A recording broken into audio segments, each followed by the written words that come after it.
Vancomycin, যেগুলো হচ্ছে মোটামুটি বিটা ল্যাকটাম অ্যান্টিবায়োটিক, সেগুলো হচ্ছে ব্যাকটেরিয়া সেল ওয়াল সিনথেসিসটাকে ইনহিবিট করে। তাহলে মেকানিজম অফ অ্যাকশনের উপর ডিপেন্ড করে আমরা 4টা ক্লাসিফিকেশনে ভাগ করি। একটা হচ্ছে antibiotic that inhibit cell bacterial cell wall synthesis.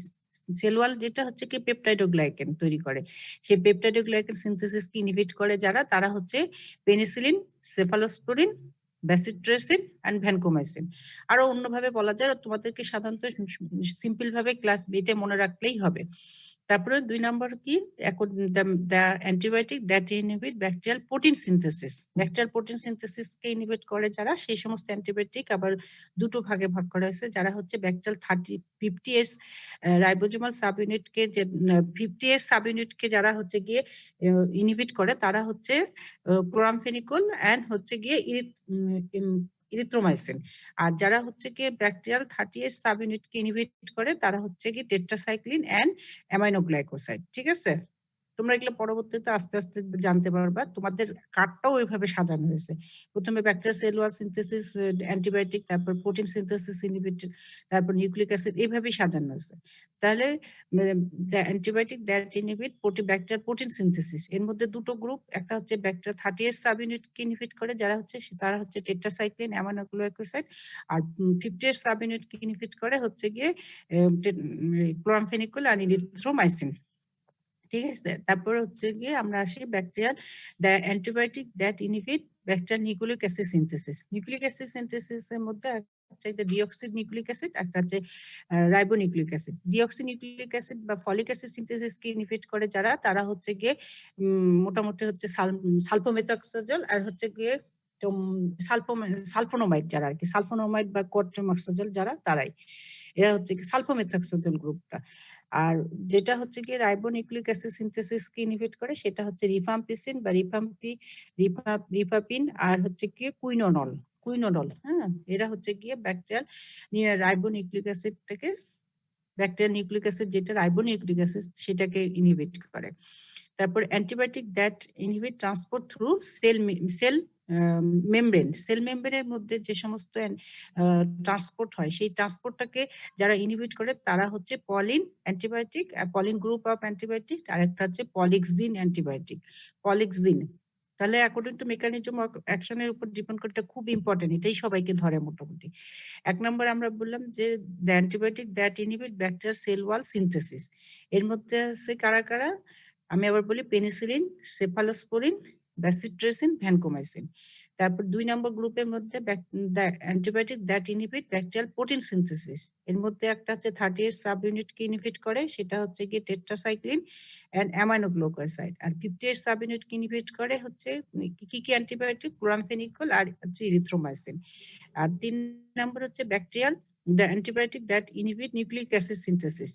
এর মধ্যে আমরা একটা বলতে পারি যে ডিএনএ সিনথেসিস কে ইনহিবিট করে, তারা হচ্ছে গিয়ে সালফোনামাইড গ্রুপ অফ অ্যান্টিবায়োটিক্স, আবার কোট্রাইমক্সোজল বলা যেতে পারে। আর আরএনএ ইনহিবিটরস, এরা হচ্ছে গিয়ে রিফাম্পিসিন আর হচ্ছে গিয়ে কুইনোনলস। কুইনোনলস। তারপর হচ্ছে গিয়ে আমরা বলতে পারি যে 4 নম্বর যেটা মেকানিজম অফ অ্যাকশনের মধ্যে আসে, সেটা হচ্ছে that inhibit transport through cell membrane. Cell মেমব্রেনের মধ্যে দিয়ে যে সমস্ত জিনিস ট্রান্সপোর্ট হয়, সেগুলোকে যারা ইনহিবিট করে, সেই সমস্ত অ্যান্টিবায়োটিক হচ্ছে পলিন অ্যান্টিবায়োটিক এন্ড পলিক্সিন অ্যান্টিবায়োটিক। এগুলো হচ্ছে মোটামুটি মেকানিজম অফ অ্যাকশনের উপর ডিপেন্ড করে ক্লাসিফিকেশন। তাহলে আমরা অ্যান্টিবায়োটিক ক্লাসিফিকেশন কিন্তু 3টা গ্রুপে ভাগ করতে পারি। প্রথমেই আমরা কিন্তু অ্যান্টিমাইক্রোবিয়ালস ক্লাসিফিকেশন করছি according to the variant of organism. যেমন হচ্ছে অ্যান্টিবায়োটিক্স বা অ্যান্টিব্যাকটেরিয়াল, অ্যান্টিভাইরাল, অ্যান্টি ফাঙ্গাল, তারপর অ্যান্টিপ্রোটোজোয়াল, এটা কিন্তু অ্যান্টিমাইক্রোবিয়াল ছিল। আর আমরা অ্যান্টিবায়োটিক ক্লাসিফিকেশন করছি অ্যাকর্ডিং টু দেয়ার, আমরা একটা স্পেকট্রাম অফ অ্যাক্টিভিটির উপর ডিপেন্ড করে। 2 নম্বর বলছে যে অ্যাকর্ডিং টু মোড অফ অ্যাকশনের উপর ডিপেন্ড করে। আর 3 নম্বর বলছে অ্যাকর্ডিং টু মেকানিজম অফ অ্যাকশনের উপর ডিপেন্ড করে। ঠিক আছে, আর তোমরা কিন্তু একটা জিনিস ভুল করো, সেটা হচ্ছে যে তোমরা মনে করো যে according to spectrum of activity, যেটা ন্যারো স্পেকট্রাম অফ অ্যান্টিবায়োটিক, সেটাই হচ্ছে গিয়ে ব্যাকটেরিওস্ট্যাটিক, কিন্তু সেটা নয়। ব্যাকটেরিওস্ট্যাটিক আলাদা এবং ন্যারো স্পেকট্রাম আলাদা। ন্যারো স্পেকট্রাম অ্যান্টিবায়োটিক কিন্তু ব্যাকটেরিওসিডাল হতে পারে, আবার ব্রড স্পেকট্রাম অ্যান্টিবায়োটিক কিন্তু ব্যাকটেরিওস্ট্যাটিক হতে পারে। ঠিক আছে, এই জিনিসটা কিন্তু তোমরা অনেক সময় উল্টাপাল্টা করে ফেলো। আর according to mechanism of action, তাহলে এই তিনটা গ্রুপ অফ ক্লাসিফিকেশন আমরা মোটামুটি ভাবে অ্যান্টিবায়োটিক্স এর করা হয়েছে এখানে। এটা জানলেই হবে। এটা আর এখানে মেইন যেটা ধরা সেটা হচ্ছে কি মেকানিজম অফ অ্যাকশনের উপর ডিপেন্ড করে অ্যান্টিবায়োটিকের ক্লাসিফিকেশন। আর এটা তোমাদের মাইক্রোবায়োলজিতেও কিন্তু তোমাদের এটা পড়ানো হয়। এখন আমরা আসবো যে অনেক সময় দেখা যায় যে আমরা ড্রাগের কি করি, combination of drug antibiotic use করা হয়। এখানে অনেক অ্যান্টিবায়োটিক সিঙ্গেল অ্যান্টিবায়োটিক না দিয়ে আমরা অনেক সময় কি করি, কম্বিনেশন অফ অ্যান্টিবায়োটিক ইউজ করি। মানে তাহলে আমাদের এখানে কম্বিনেশন অফ অ্যান্টিবায়োটিক দেওয়ার ইয়েটা কি, জাস্টিফিকেশনটা কি? The rational for use of 2 or more antibiotic আর, এখন দেখবা যে এখন সব জায়গায় একটা ইয়ে হচ্ছে যে rational use of antibiotics. Antibiotic কেন, অ্যান্টিবায়োটিক্স এর ইউজটা এত বেশি হয়ে গেছে যে আমাদের আলটিমেটলি অ্যান্টিবায়োটিক্স রেজিস্ট্যান্সটা ডেভেলপ করতেছে, এবং এটা আলটিমেট পরবর্তীতে দেখা যাবে যে অ্যান্টিবায়োটিক আছে কিন্তু অ্যান্টিবায়োটিক কোনো কাজ করার ইয়া নাই। সেজন্য আমাদেরকে রেশনালি অ্যান্টিবায়োটিকটাকে কি করতে হবে, ইউজ করতে হবে। তা আমরা এখানে যে আমরা দুইটা কোনো ট্রিটমেন্টের ক্ষেত্রে আমরা সিঙ্গেল ড্রাগ না অ্যান্টিবায়োটিক না দিয়ে কম্বিনেশন অফ অ্যান্টিবায়োটিক দিতে, তো রেশনাল কেন, এই রেশনালটা কি কিসের ভিত্তিতে আমরা এইটা করি? The rational for use of 2 or more antibiotics হচ্ছে গিয়ে, এক নম্বর হচ্ছে গিয়ে to obtain synergism or potentiation.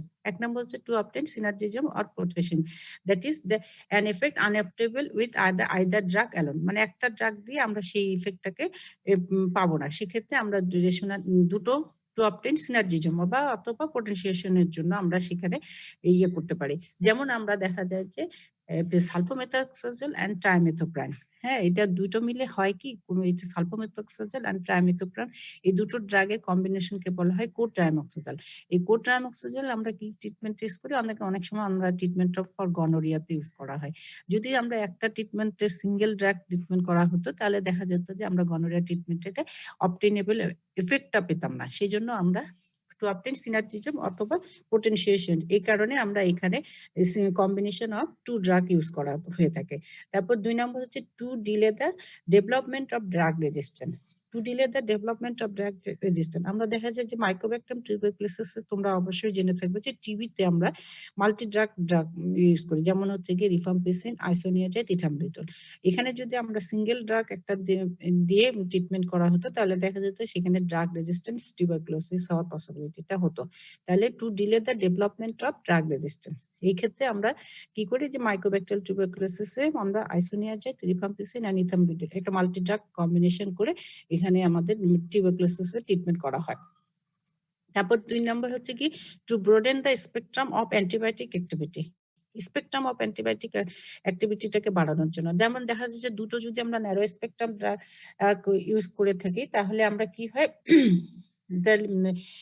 দুটো ন্যারো স্পেকট্রাম ড্রাগ ইউজ করলে সেখানে কি হয়ে যায়, সেটা ব্রড স্পেকট্রাম ড্রাগ হয়ে যায়। যেমন ক্লোরমফেনিকেল এবং বেনজাইল পেনিসিলিন এই দুটোই হচ্ছে গিয়ে ন্যারো স্পেকট্রাম ড্রাগ। এখন এই যদি ক্লোরমফেনিকেল আর বেনজাইল পেনিসিলিন আমরা ব্যাকটেরিয়াল মেনিনজাইটিসে ইউজ করি তাহলে আমরা দেখবো যে বেটার একটা ইফেক্ট পাবো ব্যাকটেরিয়াল মেনিনজাইটিস কিওর করার জন্য। হ্যাঁ, তারপরে two reduce the doses of one or both drug, two reduce the doses of one or both drug. দেখা যায় যে আমরা যদি একটা ড্রাগ দুটো ড্রাগ একসাথে ইউজ করি, যেমন এখন আমরা মক্সাক্লাব একটা নামে একটা অ্যান্টিবায়োটিক, যে অ্যামোক্সিসিলিন প্লাস ক্লাভোনোলিক অ্যাসিড, এটা যদি আমরা একটা ইউজ করি তাহলে আমরা অ্যামোক্সিসিলিন দিতে গেলে দেখা যায় 3 বেলা দিতে হয়, কিন্তু মক্সাক্লাব সেখানে আমরা 2 বেলা দিতে পারি, 2 বেলা বিডি ডোজে ইউজ করতে পারি। একটা পর হচ্ছে two achieve a more rapid and complete bactericidal effect, to achieve a more rapid and complete bactericidal effect। তাহলে আমরা হচ্ছে গিয়ে এই জন্য আমরা কম্বিনেশন অফ ড্রাগ ইউজ করে থাকি। তাহলে আমরা কি কারণে আমরা এটা অনেক সময় তোমাদের রিটেন পরীক্ষায় এসে থাকে। তো কম্বিনেশন অফ ড্রাগ আমরা কেন ইউজ করি, একটা হচ্ছে to obtain synergism or potentiation, to delay the development of drug resistance, 3 number হচ্ছে to broaden the spectrum of antibiotic activity, to reduce the doses of one or both drug, আর to achieve a more rapid or complete bactericidal effect. এই কারণে আমরা ইয়ে করে থাকি, combination of both drug use করি। এখন আমাদের অ্যান্টিবায়োটিক্স অ্যান্টিমাইক্রোবিয়ালস পড়তে গেলে আমাদের একটা টার্ম আসবে সুপার ইনফেকশন। তোমরা এই সুপার ইনফেকশন হয়তো বা মাইক্রোবায়োলজিতে পড়ছো, সেখানে সুপার ইনফেকশন সম্পর্কে ভালো জানো। সুপার ইনফেকশনটা কি জিনিস? The phenomenon may be defined as the appearance of bacteriological and clinical evidence of a new infection during the chemotherapy of a primary one. আবার বলি, the phenomenon may be defined as the appearance of bacteriological and clinical evidence of new infection during the chemotherapy of primary one.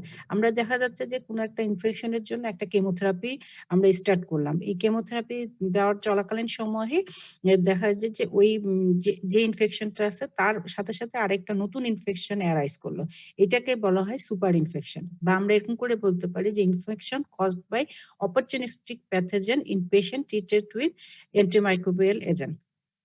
তাহলে যে infection caused by opportunistic pathogen in patient treated with antimicrobial agent. আমরা যদি কোনো একটা antimicrobial agent দ্বারা একটা পেশেন্টকে treat করতে থাকি, তাহলে যদি কোনো অপরচুনিস্টিক প্যাথোজেন দ্বারা যে ইনফেকশন অ্যারাইজ করে সেটাকে বলা হয় সুপার ইনফেকশন। হ্যাঁ, সুপার ইনফেকশনটা খুব ইম্পর্টেন্ট একটা জিনিস, এটা আমাদেরকে খেয়াল রাখতে হবে। এই সুপার ইনফেকশন কেন হয়?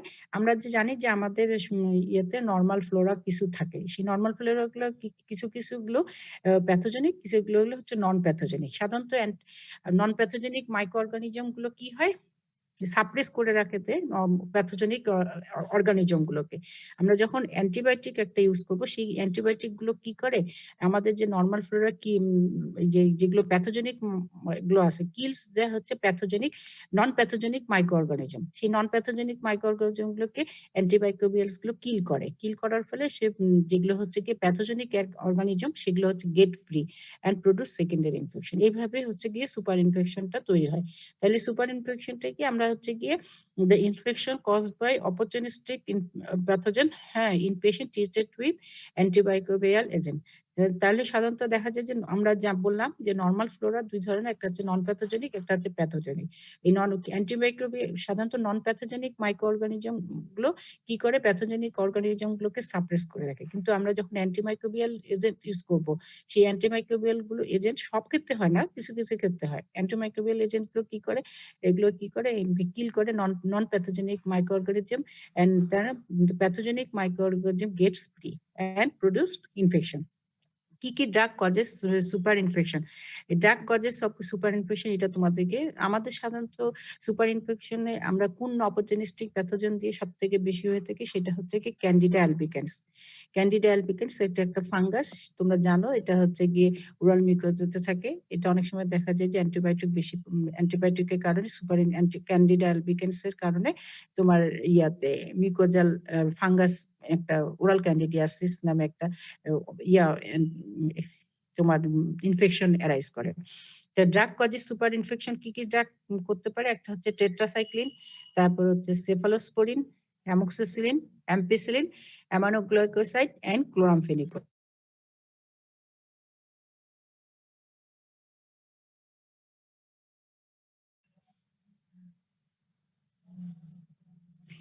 তাহলে ড্রাগ কি ড্রাগ করতে পারে? একটা হচ্ছে টেট্রাসাইক্লিন, তারপর 2 নম্বর হচ্ছে সেফালোস্পোরিন, তারপর হচ্ছে অ্যামোক্সিসিলিন, তারপর হচ্ছে অ্যাম্পিসিলিন, তারপরে অ্যামাইনোগ্লাইকোসাইড এন্ড হচ্ছে ক্লোরামফেনিকোল। মোটামুটি এই ড্রাগ গুলো হচ্ছে গিয়ে তোমাদের আমরা জানি যে সুপার ইনফেকশন প্রডিউস করে। হ্যাঁ, এটা হচ্ছে গিয়ে তোমার, তাহলে আমাদের মোটামুটি অ্যান্টিমাইক্রোবিয়ালস, জেনারেল অ্যাসপেক্টস অফ অ্যান্টিমাইক্রোবিয়ালস এই পর্যন্ত, এগুলো জানলেই হবে। এখন আমরা নতুন একটা শুরু করব কার্ড আইটেম, সেটা হচ্ছে গিয়ে পেনিসিলিন। পেনিসিলিন তার আগে আমাদেরকে জানতে হবে পেনিসিলিন সেটা হচ্ছে গিয়ে পেনিসিলিন কোন গ্রুপের ড্রাগ, সেটা হচ্ছে পেনিসিলিন। আমরা নতুন আইটেমে চলে যাই। তোমরা তাহলে জেনারেল অ্যাসপেক্টস অফ অ্যান্টিবায়োটিক্স বুঝা গেছে? হ্যালো, জি ম্যাম, বোঝা গেছে ম্যাম। আর কিছু জানার আছে এখানে? না ম্যাম, সবই তো পড়াই ফেলছেন ম্যাম। এখানে শুধুমাত্র তোমার ক্লাসিফিকেশনটাই ইম্পর্টেন্ট, এবং সবাইকে অবশ্যই এটা জানতে হবে যে ন্যারো স্পেকট্রাম, ব্রড স্পেকট্রাম, এগুলো এক্সাম্পল গুলো অবশ্যই জানতে হবে। ব্রড, তারপর হচ্ছে ব্যাকটেরিসাইডাল, ব্যাকটেরিওস্ট্যাটিক, আর মেকানিজম অফ অ্যাকশন অনুযায়ী ক্লাসিফিকেশন, সেটা অবশ্যই সবাইকে একদম ঠোঁটস্থ জানতে হবে। তোমাদের তো পরীক্ষা 21 তারিখে, সেটা করবা। তো তাহলে এখন আমরা জানি যে কি করব, যে বিটা ল্যাকটাম অ্যান্টিবায়োটিক্স এর মধ্যে পেনিসিলিন হচ্ছে গিয়ে একটা গ্রুপ অফ অ্যান্টিবায়োটিক, সেটা হচ্ছে গিয়ে বিটা ল্যাকটাম অ্যান্টিবায়োটিক্স এর মধ্যে ক্লাসিফিকেশনে পড়ে। এখন বিটা ল্যাকটাম অ্যান্টিবায়োটিক্স কারা? Beta lactam antibiotics R those who have poses A beta lactam ring. একটা বিটা ল্যাকটাম রিং থাকে যাদের মধ্যে, হ্যাঁ, তার সেটা হচ্ছে কি বিটা ল্যাকটাম রিংটা কি জিনিস? এটা হচ্ছে একটা 4 member ring in which an amide linkage join a carbamyl group and a nitrogen. তোমাদের এত কিছু জানতে হবে না, তোমাদের জানলেই হবে যে বিটা ল্যাকটাম অ্যান্টিবায়োটিক কি কেন বলা হয়েছে, এটা হচ্ছে বিটা ল্যাকটাম রিং থাকে। এই বিটা ল্যাকটাম রিংটা কি একটা 4 মেম্বার রিং, এর মধ্যে কি থাকে অ্যামাইড লিঙ্কেজ থাকে with a carbonyl group and হচ্ছে এন্ড নাইট্রোজেন। বিটা ল্যাকটাম অ্যান্টিবায়োটিক্স এর মধ্যে কারা কারা আছে, এটা কিন্তু তোমাদেরকে ইম্পর্টেন্ট। বিটা ল্যাকটাম অ্যান্টিবায়োটিক্সটা তোমাদেরকে অনেক সময় ধরে। কারা কারা আছে? এটা হচ্ছে পেনিসিলিন, সেফালোস্পোরিন, কার্বেপেনেমস, মনোব্যাকট্রাম, অ্যাজোট্রেমডিনম, ইমিপেনেম, মেরোপেনেম। তাহলে কারা কারা? একটা হচ্ছে পেনিসিলিন, তারপর হচ্ছে সেফালোস্পোরিন, তারপর হচ্ছে কার্বাপেনেম, তারপর হচ্ছে মনোব্যাকট্রাম, অ্যাজোট্রেম, তারপর হচ্ছে ইমিপেনেম। এগুলো হচ্ছে বিটা ল্যাকটাম অ্যান্টিবায়োটিক্স। আমরা এখন পেনিসিলিনটা সম্পর্কে জানবো। পেনিসিলিন জানতে হলে পেনিসিলিন আমরা প্রথমে আসে কি, পেনিসিলিন একটা বিটা ল্যাকটাম অ্যান্টিবায়োটিক্স। তাহলে পেনিসিলিনের সোর্সটা কি? পেনিসিলিনের সোর্স কিন্তু আমরা জানি যে একটা ন্যাচারাল সোর্স, একটা হচ্ছে সেমি সিনথেটিক সোর্স, একটা হচ্ছে সিনথেটিক সোর্স। তো ন্যাচারাল সোর্সটা আসে কোত্থেকে, এটা তোমাদেরকে সবসময় জানতে হবে। যখনই ন্যাচারাল সোর্স থাকে সেটা হচ্ছে কি কোনো প্লান্ট অরিজিন থেকে আসে সাধারণত। তো প্লান্ট অরিজিন, এই প্লান্টটাকে তোমাদের অবশ্যই নামটা অবশ্যই জানতে হবে। সেই যে পেনিসিলিন একটা ফাঙ্গাস থেকে আসে, এই ফাঙ্গাসটার নাম হচ্ছে গিয়ে পেনিসিলিয়াম ক্রাইসিওজিনাম। হ্যাঁ, পেনিসিলিয়াম ক্রাইসোজিনাম। যেমন তোমরা অ্যাট্রোপিন পড়ে আসছো, অ্যাট্রোপিনটা কোত্থেকে আসে? অ্যাট্রোপা ব্ল্যাডোনা।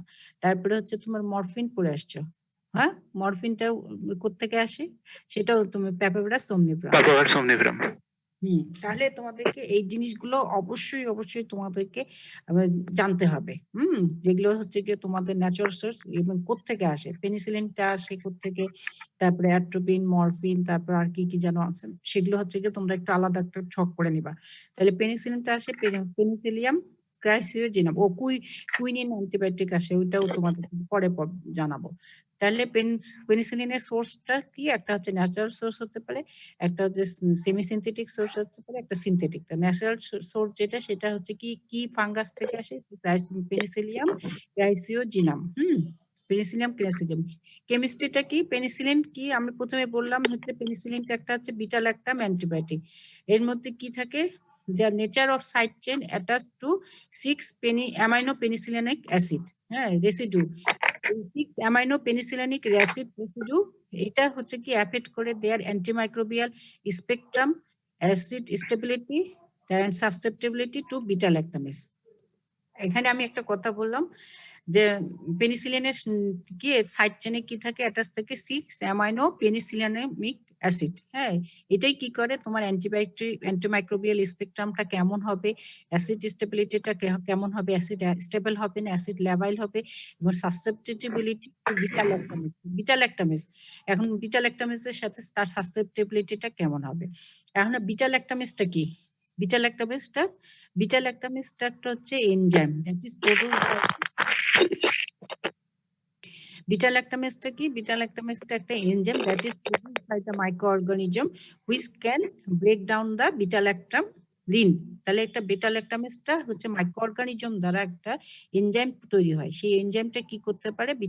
অ্যান্টিবায়োটিকের যে বিটা ল্যাকটাম রিংটা আছে, সেই বিটা ল্যাকটাম রিংটাকে ভেঙে ফেলতে পারে। যখন এই বিটা ল্যাকটাম রিংটা ভেঙে ফেলবে, তাহলে কি হবে? সেই অ্যান্টিবায়োটিক্স এর ইয়েটা থাকবে? থাকবে না, পাওয়ারটা থাকবে না। তাহলে বিটা ল্যাকটামেজের সাথে সাসসেপ্টিবিলিটিটা কি হবে, তারপর অ্যান্টিমাইক্রোবিয়াল স্পেকট্রাম কেমন হবে, এবং অ্যাসিড স্টেবিলিটিটা কেমন, সেটা ডিপেন্ড করে কার উপর? পেনিসিলিনের যে সাইড চেন থাকে 6 অ্যামাইনো পেনিসিলিনিক অ্যাসিড, এইটার উপর। এখন বিটা ল্যাকটাম রিং কি করে? Inhibit this enzyme in peptidoglycan cell 1 synthesis. এই বিটা ল্যাকটাম রিংটাই কি করে?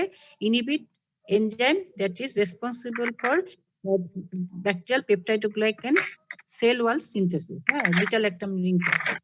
তারপরে পেনিসিলিন কি? পেনিসিলিন একটা হচ্ছে ব্যাকটেরিসাইডাল অ্যান্টিবায়োটিক। এটা হচ্ছে লিপিড ইনসলিবল ড্রাগ, কি শব্দ হচ্ছে কেন, lipid insoluble drug can't cross blood brain barrier but it can cross the inflamed meninges. কিন্তু এটা ব্লাড ব্রেন ব্যারিয়ারকে ক্রস করে না, কিন্তু এটা যখন ইনফ্লামড কোনো মেনিনজাস হয় সেই ইনফ্লাম মেনিনজাসকে এটা কি করে ক্রস করতে পারে, ইট ক্যান ক্রস দ্য প্লাসেন্টা। তাহলে আমরা কি বলতে পারি, একটা পেনিসিলিন সম্পর্কে আমরা ধারণা নিতে পারি যে পেনিসিলিনটা কি, পেনিসিলিনটা সোর্স হচ্ছে কি এটা ন্যাচারাল হতে পারে, তারপরে সেমি সিনথেটিক, সিনথেটিক হতে পারে, তারপরে এটা কি, এটা একটা beta lactam antibiotic. Nature of side change কি, অ্যামাইনো পেনিসিলিনামিক অ্যাসিড, এটা ডিটারমাইন করে দেয় অ্যান্টিব্যাকটেরিয়াল স্পেকট্রাম, তারপরে acid stability and susceptibility to the beta lactamase. তারপর বিটা ল্যাকটাম রিংটা কি করে, inhibit the enzyme in peptidoglycan cell wall synthesis, এইভাবে কাজ করে। পেনিসিলিন কি, একটা ব্যাকটেরিসাইডাল অ্যান্টিবায়োটিক। যখন আমরা একটা পেনিসিলিন, তোমার যদি একটা শর্ট নোট আসে তাহলে তোমরা এইটা দিয়ে পেনিসিলিন এরকম করে লিখতে পারবে, তারপর পেনিসিলিন একটু মেকানিজম অফ অ্যাকশন, তারপর পেনিসিলিন ইন্ডিকেশন, এটা এরকম অনেক সময় দেখা যায় যে পেনিসিলিন প্লাস ক্লাভিনুনিক অ্যাসিড একটা শর্ট নোট আসে। তারপর লিপিড ইনসলিবল, এটা হচ্ছে lipid insoluble drug that cannot cross the blood brain barrier but can cross the হচ্ছে গিয়ে ইনফ্লামড মেনিনজাস। ইনফ্লাম মেনিনজাসকে কিন্তু এটা ক্রস করে, কিন্তু ব্লাড ব্রেন ব্যারিয়ারকে সরাসরি এটা ক্রস করে না। আর পেনিসিলিনটা কি, এটা ক্যান ক্রস দ্য প্লাসেন্টা। তাহলে আমরা এখন আসি পেনিসিলিনের ক্লাসিফিকেশন। বিভিন্নভাবে পেনিসিলিনের ক্লাসিফিকেশন করা যায়, তার মধ্যে আমরা প্রথমেই যেটা জানবো সেটা হচ্ছে according to the spectrum of অ্যাক্টিভিটির উপর ডিপেন্ড করে পেনিসিলিনকে কিভাবে ক্লাসিফিকেশন করা যায়, সেটা হচ্ছে ন্যারো স্পেকট্রাম, ব্রড স্পেকট্রাম, আর একটা হচ্ছে এক্সটেন্ডেড স্পেকট্রাম। ন্যারো স্পেকট্রাম পেনিসিলিনের মধ্যে আমরা দুই ধরনের বলতে পারি, এক নাম্বার হচ্ছে কি ন্যাচারাল পেনিসিলিন, আর একটা হচ্ছে সেমি সিনথেটিক পেনিসিলিন। ন্যাচারাল পেনিসিলিনের মধ্যে হচ্ছে বেনজাইন পেনিসিলিন বা পেনিসিলিন জি, এটা আরেকটার নাম হচ্ছে পেনিসিলিন জি। তারপরে দুই নম্বর হচ্ছে ফেনক্সিমেথাইল পেনিসিলিন বা পেনভি, আর হচ্ছে ফেন্থিসিলিন। হ্যাঁ, তাহলে ন্যাচারাল পেনিসিলিনের মধ্যে এগুলো হচ্ছে ন্যারো স্পেকট্রাম। ন্যারো স্পেকট্রাম দুই ভাবে ভাগ করলাম, একটা হচ্ছে ন্যাচারাল পেনিসিলিন আর একটা হচ্ছে সেমি সিনথেটিক। ন্যাচারাল পেনিসিলিন কারা আছে, একটা হচ্ছে বেনজাইল পেনিসিলিন যেটাকে বলা হয় পেনিসিলিন জি, হ্যাঁ, আরেকটা হচ্ছে ফেনক্সিমিথাইল পেনিসিলিন বা এটার আরেকটার নাম হচ্ছে পেনিসিলিন পেনভি। আর দুই নম্বর হচ্ছে semi synthetic penicillin. Semi synthetic penicillin গুলোকে আরেকটা বলা হয় বিটা ল্যাকটামেজ রেজিস্ট্যান্স বা অ্যান্টি স্টেফাইলোকক্কাল। তোমাদেরকে যখন আলাদাভাবে ধরা হয় যে অ্যান্টি স্টেফাইলোকক্কাল পেনিসিলিন কারা কারা, তখন তোমরা এটা বলতে পারো না। এটাই হচ্ছে বিটা ল্যাকটামেজ রেজিস্ট্যান্স পেনিসিলিন বা হচ্ছে কি অ্যান্টি স্টেফাইলোকক্কাল পেনিসিলিন বা সেমি সিনথেটিক, যেটা ন্যারো স্পেকট্রাম। যেমন হচ্ছে ক্লক্সাসিলিন, ফ্লুক্লক্সাসিলিন, মেথিসিলিন, অক্সাসিলিন।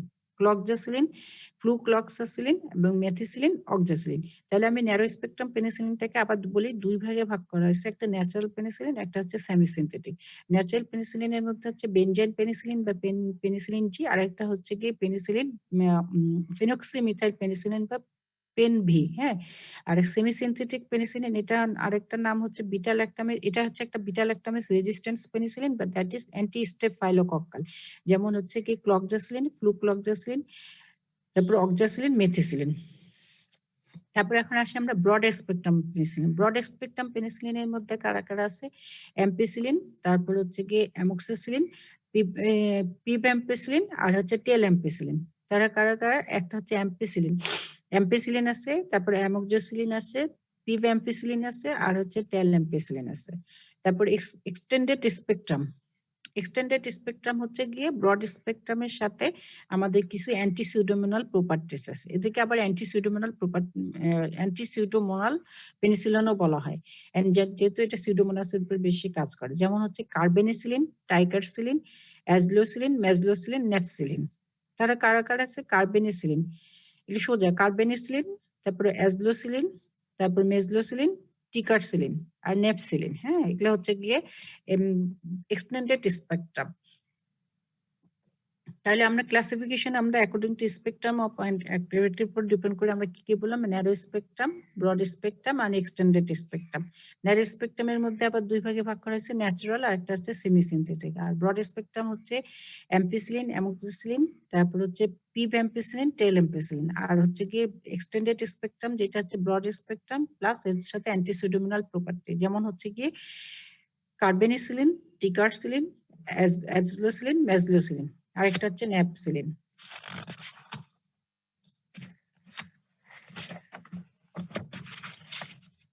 এছাড়াও আমরা ভাগ করতে পারি according to the beta lactamase রেজিস্ট্যান্সের উপর ডিপেন্ড করে। একটা হচ্ছে বিটা ল্যাকটামেজ রেজিস্ট্যান্স পেনিসিলিন। কারা বিটা ল্যাকটামেজ যে রেজিস্ট্যান্স, আমি আগেই বললাম ক্লক্সাসিলিন, ফ্লুক্লক্সাসিলিন, তারপর অক্সাসিলিন, ডাইক্লক্সাসিলিন। আর বিটা ল্যাকটামেজ ল্যাবাইল। ল্যাবাইল হচ্ছে গিয়ে কারা, অ্যাম্পিসিলিন, অ্যামোক্সাসিলিন আর হচ্ছে পেনিসিলিন জি। অ্যাম্পিসিলিন, অ্যামোক্সাসিলিন আর একটা হচ্ছে পেনিসিলিন জি। তাহলে বিটা ল্যাকটামেজ রেজিস্ট্যান্সের হচ্ছে বিটা ল্যাকটামেজ রেজিস্ট্যান্স পেনিসিলিন কারা কারা, ক্লক্সাসিলিন, ফ্লুক্লক্সাসিলিন, তারপর অক্সাসিলিন আর হচ্ছে কি ডাইক্লক্সাসিলিন। আর বিটা ল্যাকটামেজ ল্যাবাইল হচ্ছে কারা কারা, অ্যাম্পিসিলিন, অ্যামোক্সাসিলিন আর একটা হচ্ছে পেনিসিলিন জি। আবার আমরা ভাগ করতে পারি অ্যাকর্ডিং টু রুটের উপর ডিপেন্ড করে। রুটের হচ্ছে ওরাল পেনিসিলিন, আরেকটা হচ্ছে গিয়ে প্যারেন্টাল পেনিসিলিন। ওরাল পেনিসিলিন কারা কারা, পেনিসিলিন ভি, যেটা হচ্ছে ন্যারো স্পেকট্রাম পেনিসিলিন, সেটা হচ্ছে পেনিসিলিন ভি। তারপরে অ্যামোক্সিসিলিন আছে, অ্যাম্পিসিলিন আছে। অ্যামোক্সিসিলিন, অ্যাম্পিসিলিন আবার আমরা ইয়াতেও প্যারেন্টালেও ইউজ করতে পারি। তাহলে ওরাল পেনিসিলিন হচ্ছে পেনিসিলিন ভি, তারপরে অ্যাম্পিসিলিন, অ্যামোক্সিসিলিন। আর প্যারেন্টাল পেনিসিলিন হচ্ছে পেনিসিলিন জি, তারপর হচ্ছে এই যে অ্যামোক্সিসিলিনও ইউজ করা হয় প্যারেন্টালে, তারপর হচ্ছে মেথিসিলিন। এগুলো হচ্ছে গিয়ে তোমার সাধারণত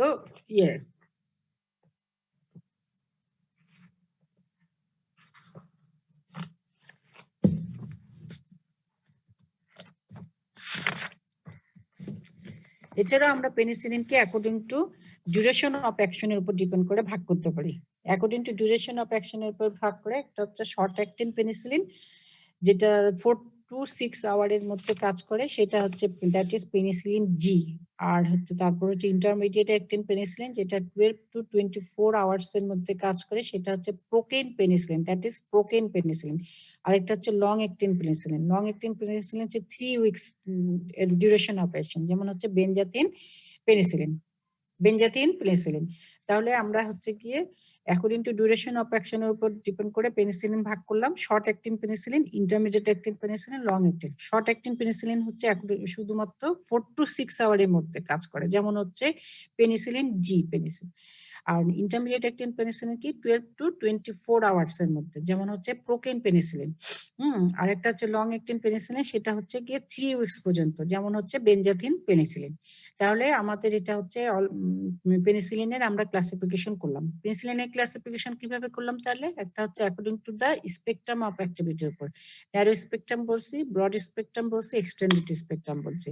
তারপর আমরা বললাম যে অ্যাকর্ডিং টু বিটা ল্যাকটামেজের উপর একটা বিটা ল্যাকটামেজ রেজিস্ট্যান্স, একটা হচ্ছে বিটা ল্যাকটামেজ ল্যাবাইল। তারপর 3 নম্বর ক্লাসিফিকেশন করলাম কিভাবে, according to route of administration, সেটা হচ্ছে ওরাল পেনিসিলিন, ওরাল হতে পারে, একটা হচ্ছে প্যারেন্টাল পেনিসিলিন হতে পারে। আর আরেকটা বললাম যে অ্যাকর্ডিং টু ডিউরেশন অফ অ্যাকশনের উপর ডিপেন্ড করে, একটা হচ্ছে ন্যারো লং শর্ট অ্যাক্টিং, একটা হচ্ছে ইন্টারমিডিয়েট অ্যাক্টিং, একটা হচ্ছে লং অ্যাক্টিং। তাই এভাবে আমরা পেনিসিলিনটাকে ক্লাসিফিকেশন করলাম।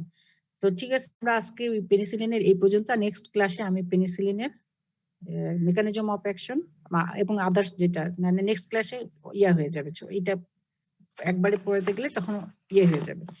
তো আজকে এই পর্যন্ত থাকুন নাকি? জি ম্যাম। ঠিক আছে, আগামীতে আমি বৃহস্পতিবারে আমি পেনিসিলিনটা mechanism of action and plus হচ্ছে ইন্ডিকেশন আর হচ্ছে অ্যাডভার্স ইফেক্ট গুলো কভার করে দেব। ঠিক আছে? জি ম্যাম। আচ্ছা, তাহলে ধন্যবাদ তোমরা ম্যাম। পেনিসিলিনটা বুঝতে পারছো তো, ক্লাসিফিকেশনটা? জি ম্যাম।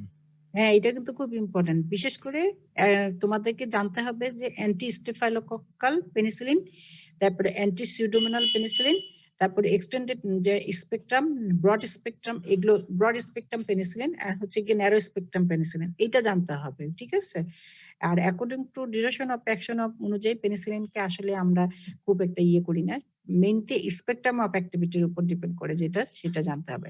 আর তোমাদের যে অ্যান্টিমাইক্রোবিয়াল ক্লাসিফিকেশন, সেটা তোমাদেরকে অবশ্যই ঠোঁটস্থ করতে হবে। সেটা হচ্ছে স্পেকট্রাম অফ অ্যাক্টিভিটির উপর narrow spectrum, broad spectrum, extended spectrum, যেটা বলছি। তারপর হচ্ছে কি according to bacterial mode of অ্যাকশনের উপর ব্যাকটেরিস্টেটিক, ব্যাকটেরিসিডাল, আর according to mechanism of action. Mechanism of অ্যাকশনের উপর ডিপেন্ড করে সেটা তোমাদেরকে অবশ্যই ঠোঁটস্থ করতে হবে, কেননা তোমরা এটা ভুল করো। এটা তো তোমাদের কার্ডটাই সাজানো হয়েছে এইভাবে, sell wall synthesis inhibitor, protein synthesis inhibitor, nucleic acid synthesis inhibitor, drug that inhibit transport through cell membrane, এইভাবেই কার্ড সাজানো হয়েছে। তো তো তোমরা এইটা অবশ্যই ঝরঝরা করে ফেলবা। আর পেনিসিলিনের ক্লাসিফিকেশনটা করবা। ঠিক আছে, আজকে এই পর্যন্ত থাকো। Thank you. স্যার কি আসসালামু তোমাদের আলাইকুম শুরু ম্যাম। করছে? স্যার শুরু করছে? না ম্যাম, এখনো শুরু করে নাই। ও এই স্যার সপ্তাহে হয়তো শুরু করবেন। আচ্ছা, ঠিক আছে। তাহলে আমি আগামী বৃহস্পতিবারে তোমাদের পেনিসিলিনটা শেষ করে দেবো ইনশাআল্লাহ। জি ম্যাম। আসসালামু আলাইকুম ম্যাম। ওয়ালাইকুম আসসালাম।